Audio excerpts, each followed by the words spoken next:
So, hello, my name is Clare McManus, and I am Professor of Early Modern Literature and Theatre at the University of Roehampton, which is in London. And I've been working for quite a long time now on women who performed in Shakespeare's time and who might have been missed by theatre history or by scholars. And that's what I'm going to be talking about today, female performers in the time of Shakespeare.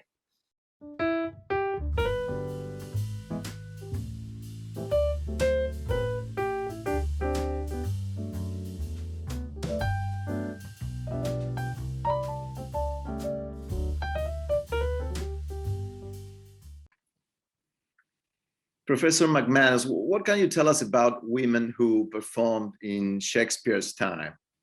There were women who performed in Shakespeare's time, which is something that very often gets missed from the way that we teach Shakespeare or the way that we think about Shakespeare in rehearsal rooms or getting ready to put on productions.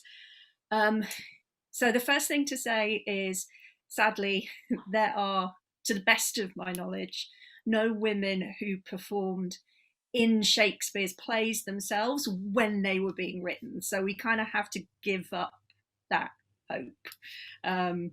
Shakespeare in Love didn't happen. It took Tom Stoppard to invent it rather brilliantly. But what we do know is that there may not have been women performing in those commercial playing companies, so the King's Men, the Queen's Men, companies that you paid money to go inside a theatre to see. But we do know there are women performing almost everywhere else. So one of the things I've been really interested in is, what if you were heading off to see Hamlet in 1600, what would you have seen along the way? Who would you have seen perform in streets, in innyards, in squares, earning money by selling ballads or by tumbling or by performing feats of activities or by displaying strange, marvelous animals? And how would you then feel when you got into a playhouse that was full of women in the audience and full of women working backstage, but had no women on the stage itself? I don't think you could miss it. I think that would really affect the way that you'd think about watching Ophelia with Hamlet, for example, or particularly watching Othello and watching Desdemona and Emilia seek for some kind of solidarity against Othello and find comfort from their terrible husbands in each other. So women performed as, well, in very physical ways, as rope dancers, as tumblers and acrobats, as magicians' assistants, brilliantly. There's fantastic kind of diagrams in Reginald Scott's book Against Witchcraft that explain how you can show how you might cut someone's head off by sleight of hand, and explain how it might look like you could swallow a sword. So there's, it's connected with witchcraft, but Scott is imagining these theatrical tricks as being as deceptive as witchcraft and explaining them away. So he doesn't want anybody to be taken in by them. Women are singers, they're dancers, they're ballad sellers in the streets, and you sing a ballad to sell it. And the most elite women in the country are masquers in the courts, both in the court of Elizabeth and very prominently in the court of James VI and First. His consort, Queen Consort, Anna of Denmark, is one of the most important female performers of the 17th century. I know that might, if you're coming new to the topic, that won't seem a very high bar, but she revolutionizes the form that she's involved with. She suggests plots to Ben Jonson, who is not a man to ordinarily take advice, but he has to because he's her servant.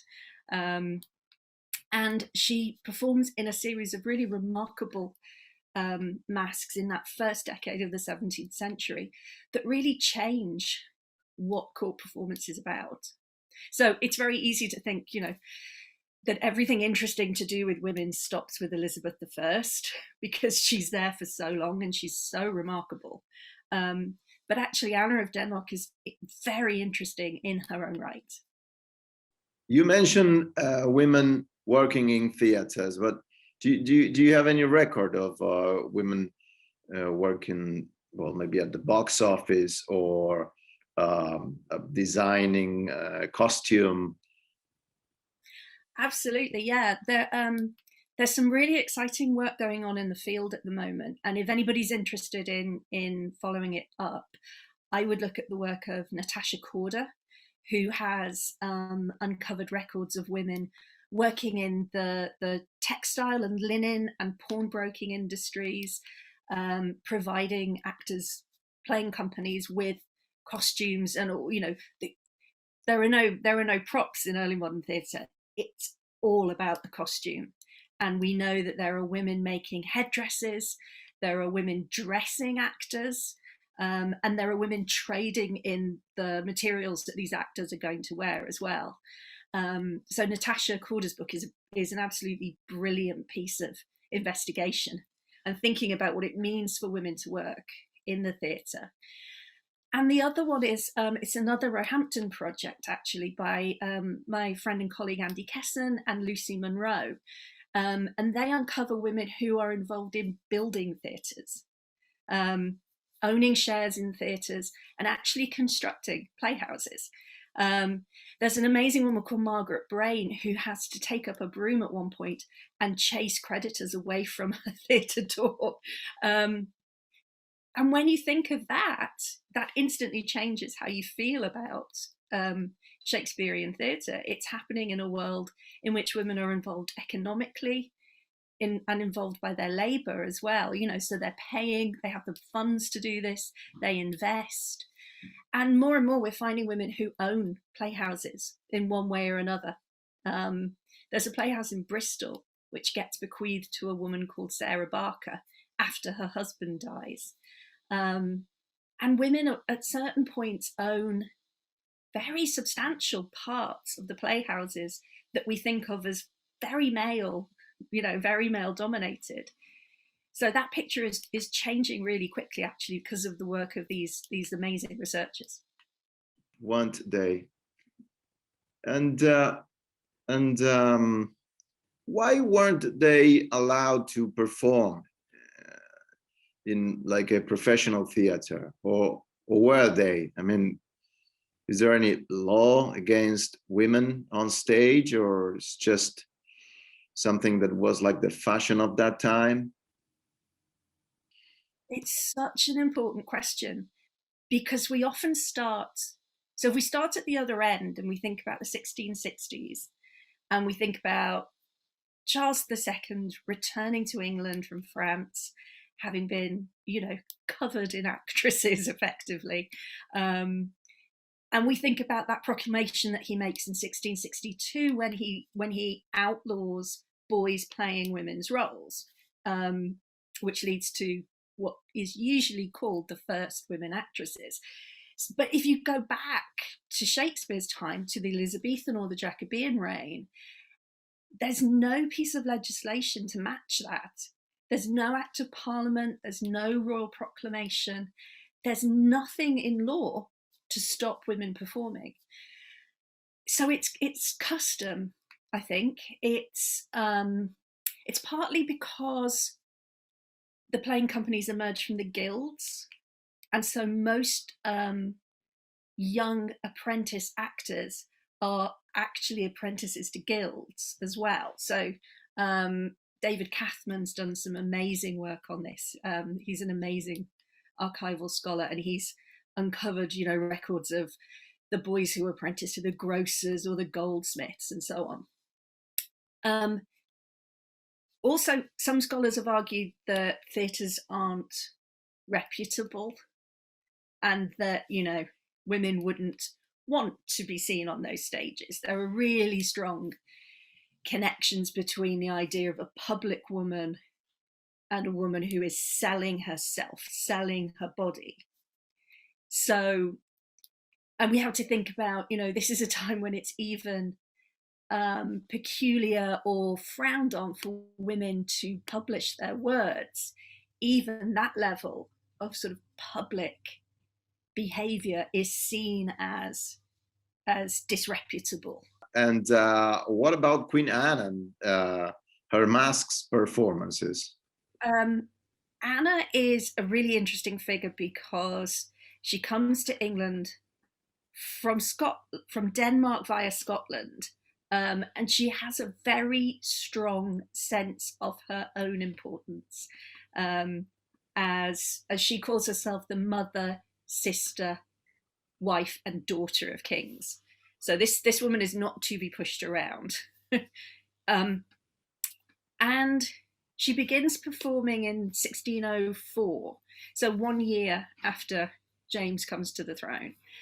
And she's really innovative. She performs in these amazing mask spectacles, which are incredibly expensive, incredibly luxurious performances. They happen in the Whitehall Banqueting House, one version of which we still have in London. It still exists, surrounded by all the other buildings of Whitehall. But they even built a temporary building on that site for these performances. And they're the event of the season. If you're a courtier, you have to get into them. So there's all kinds of descriptions of people struggling and fighting to get in and being locked out. Men and women both perform in these masks, and they both watch these masks. And there are accounts of women forming a spectacle in the audience. So we have accounts from Italian and Venetian ambassadors telling us about these spectacles and describing the women watching as just as important as whoever was performing. If you're on stage and you are a female noble, it means you're really close to the Queen, and you will have spent the equivalent of hundreds of thousands of pounds of today's money on your costume, which will be bejeweled, which will be designed by Inigo Jones to fit the plot or the idea of the mask, and which there's a very good chance it will also show off your body in ways that we don't expect. When we think about early modern women, we think of them as having to be very straight-laced and very covered up. But in this performance form, you actually see an awful lot of the women's bodies, and the audience would know who those women are. There's no attempt to act, no attempt to hide who you are. Part of the purpose is, politically, that everybody knows who you are. They know you're important enough to be on that stage. So we have beautiful costume designs from Inigo Jones, and they are very revealing. And part of the reason might be because the mask is performed by two separate sets of people. One is the courtiers, and one are professional actors from the London playing companies. So you have men and women performing together on the same stage. And I've often wondered whether part of the reason why we can see so much of the women's bodies might be that there's a need to prove that they really are women, that they're not actors, they're not professionals, they're not being paid for this, they're much, much more important than that. But it's fascinating because you get boys playing women's roles on the same stage as women playing women's roles, which is kind of mind-blowing. But it's really important to know that the women never speak. So in a way, we can't think of them as acting. They're silent, they dance, they move, they process, they display themselves in poses and use gestures, but they never speak. Speaking is always left to the professional. It's the mark of someone who is less important than the courtiers. So it turns a lot of our expectations upside down, actually, and presents us with something we wouldn't ordinarily anticipate. And is there any record of these women teaching the young actors how to behave as a woman, how to behave on stage, how to perform a woman? That's a great question. there are no records of it, but it's really tantalizing to think of the playing companies going into Whitehall and the boy actors, boy actresses looking at these women and thinking, is that how I should do it? Because obviously, you know, the commercial stage, Shakespeare stage, uses prosthetics to denote, to build femininity, whereas with, you know, these women's bodies are on display. The women get rehearsed by professionals. They're rehearsed by professional dancing masters, um, and quite possibly professional players. So there are connections there, but we don't have a record, say, of Richard Robinson or Richard Sharp saying, "Oh, now I've got it. Now I've seen, you know, Lucy Harrington, Countess of Lucy Russell. I've seen Queen Anne, and now I know what to do." And I wonder, actually, I do wonder if the playing companies and Shakespeare's company are offering something which is much more kind of niche and much more kind of designed to say, whatever you see outside, inside this playhouse, inside the Globe or inside the Blackfriars, you're going to see something different. Because I mean, commercially, that kind of makes sense that you would try and do something that's not the same. Yeah, but there's another great scholar called Roberta Barker has been working on what boys might have learnt from masques. She wonders about what the boy playing the Duchess of Malfi might have learnt, actually, about how to be noble, how to be, you know, courtly, and how to be tragic. So her work's definitely worth a look too. And do you think that the foreign companies that were touring London from Italy, Commedia dell'Arte, or Spain, who had women on stage, do you think that those companies encourage women in England just to, you know, get on stage as well?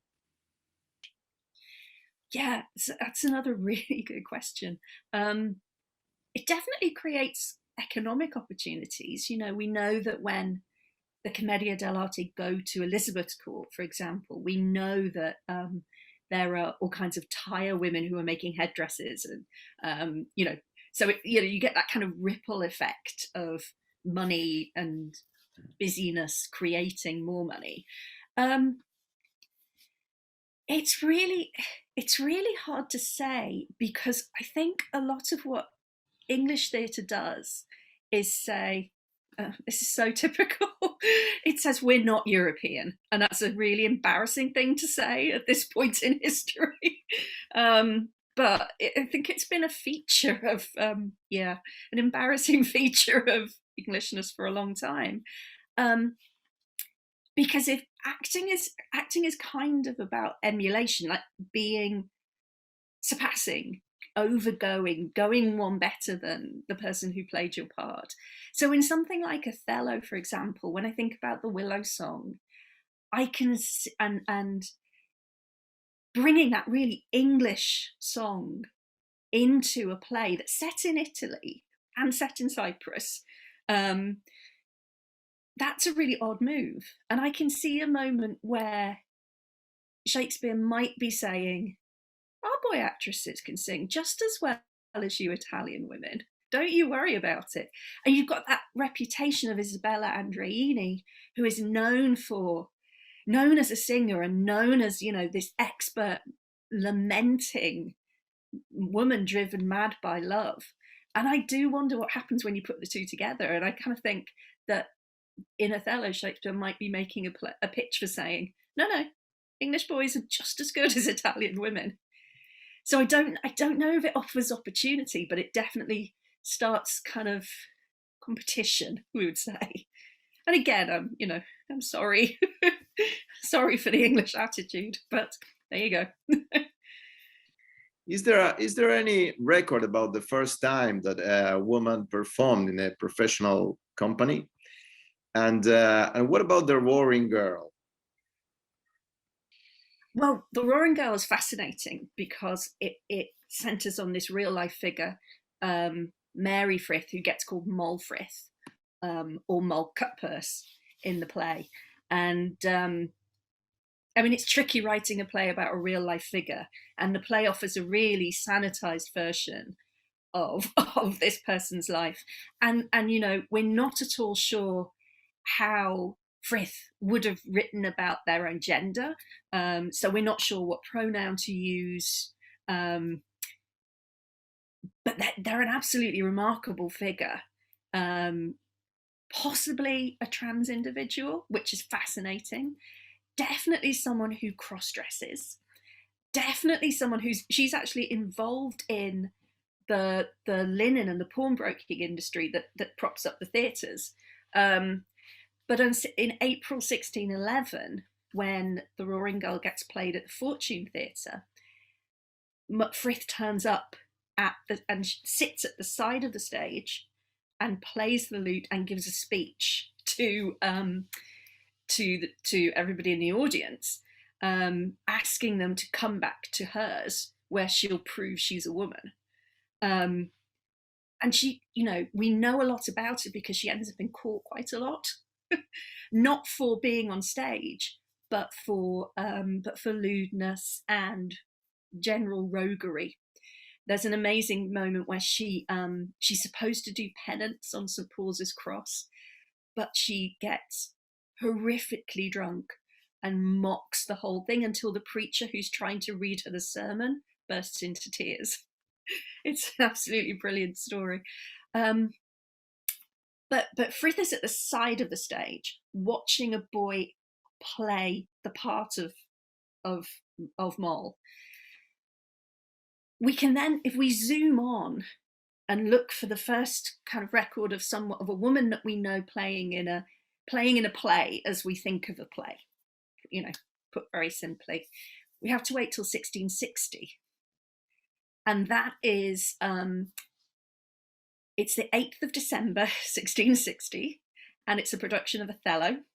And it's a woman who we're not 100% sure, but Elizabeth Howard has argued that it's Anne Marshall playing Desdemona. And that's the first time we can sort of say, right, that ticks all the boxes. This woman is acting.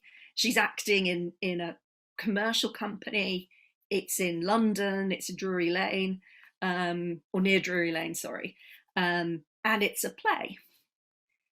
If we go back 4 years earlier, we find a remarkable woman called Catherine Coleman singing the tragic part of Ianthe in Davenant's Siege of Rhodes, which is an opera of sorts. And Ianthe is a tragic part. It's the main part. It's played, the piece is played to paying customers, and it's done in London. The only difference is one of these performers is singing and one is acting. So what do we count as a first there? Does Coleman trump Marshall, or the other way around? And you can keep going back and back and back. And there's an amazing girls' school performance in Deptford, just near Greenwich, near Anna's Palace at Greenwich, in 1617, where you find a schoolgirl who's given lines in a masque. So she's acting, but it's not a play, and it's not in a theatre. And no one pays, because you don't pay to get into the masque. You get in because you're important. So it gets very tricky to say who's first. Anne Marshall's definitely one of the first at something, and she's the easiest one to say. But just looking at her means we don't look at this huge tradition of women who are performing for money, to make their living by performing, before her. Yes, exactly. Like street performers, or as you said, musicians, or well, whatever they can do, really, right?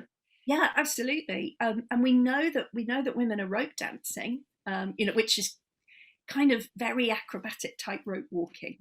And there's a document from Bristol in the 1630s, which it's one of the very few playbills that survives, and there's only 7, and this is one of them. And it advertises a performance by His Majesty's servants, which is a really interesting idea. We're not sure how this group is connected to the king, but anyway. And it has a maid of 15 and a girl of 4, and we're told that they dance on the low rope. So you get a low rope and a very terrifyingly high rope. They dance on the low rope, and they turn on the stage.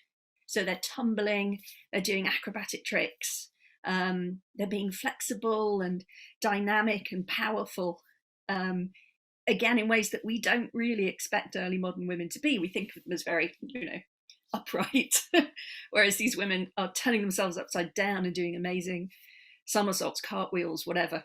I'm not an acrobat, as you can tell. And we know that on the stage. So there's all kinds of activity going on, and my question often is, well, how does that actually affect the plays that we know about, the ones that we still read? And in my head, I start thinking about somebody like the Duchess of Malfi, who thinks of herself as, imagines herself either as a statue or not a statue, and is very still, and is very she's not passive, but she's very contained. And I wonder, what the difference would be if you went to see that play and then you came back to the same playhouse a few days later and watched a woman tumbling or rope dancing, a woman up in the air. So I think we can think about the ways that these amazing records can help us rethink the plays that we're really familiar with, the plays that we really love. And what do you think that Shakespeare would think if he could see how nowadays his plays are being performed by women? I mean, real women. Oh, that's really good. It's going to go one of two ways, isn't it? Either he's going to be a real stick in the mud and a proper 17th century man who would just, reject it out of hand and say that these women are common and, not in their right place. Or I think he'd be completely overexcited at the possibility of working with these amazing performers. You think about some of the women who perform today. I mean, you have to hope he would be excited by that, but part of me worries that he would be looking around for, the next Richard Robinson or the next Richard Sharp or the next Nathan Field. And I mean, if he found them, that would be wonderful. Yeah, it's interesting because you mentioned like the first a woman performing Desdemona, and there's a role in there in Othello, which is Emilia. She's quite a feminist, and she has this great speech by the end of the fourth act, I guess, that is like, well, we are equal, if they can do it, we can do it. So, well, yes, yeah, and I absolutely love that scene because it puts, for the first time in the play, and the only time in the play, it puts the two women alone together on stage, and then it asks them to do something really difficult. It asks one of them to sing a song and the other one to unpin this elaborate, amazing costume in the time it takes for the first one to sing a song. And you have to think, why are you doing this? It's completely unnecessary, but it really ups the stakes because, you're being teased with the idea that you can almost see the body of the boy underneath. You won't, of course. And it creates all kinds of, it's a very intimate, very close scene, but it's really risky as well. So you have to be good enough to sing, and you have to be fast and skilled enough with these costumes to do that work and still allow your scene partner to sing. And it's the only time they're together on stage. I mean, when I was editing Othello about 5 years ago, and I mean, I do find moments where I think that the women are actually much closer than it might otherwise appear when they're at the docks. I think I'll get the act and scene wrong, which is terrible, but I think it's Act 2, Scene 1, where Desdemona's just arrived at Cyprus. And Iago turns up and has nothing good to say about his wife at all, and makes a fool of himself. But I think there's some kind of realignment of lines or reassignment of lines between Desdemona and Emilia, actually, that can let Desdemona really step in and stand between Emilia and Iago and kind of challenge Iago to say, what would you say about me? Come on. If you're going to attack her, you're going to attack me. So I think if we look at the text in different ways, there are little seeds of this solidarity earlier in the play. But yeah, that scene, Act 4, Scene 2, Scene 3 is just remarkable, I think. Yeah. And then, of course, she's so worried Othello will come back, and he doesn't until he comes back to kill her. It's absolutely heartbreaking. Yeah, so true. And I think that Shakespeare would be quite excited with the idea of having women on stage, women acting on stage. Well, he's so interested in working with what he has. Like, he never ever neglects to work with the theatre that he's in. So he knows what costume can do. He knows what it means to take a boy actor and then remove all the things that seem to make that boy female, and challenge that boy to keep that role going. So yeah, I guess actually, you're right. If he turned up, I think he'd want to work with everything he was given now. I think he'd be really excited, and I think he'd test the limits of it, wouldn't he? Yes. I think so. Yes. I can't imagine how you do that, but I'm not Shakespeare, so. Well, thank you very much, Claire. It's been a pleasure, and what can I say? I hope to see you soon in South America. That would be amazing. Yes, please.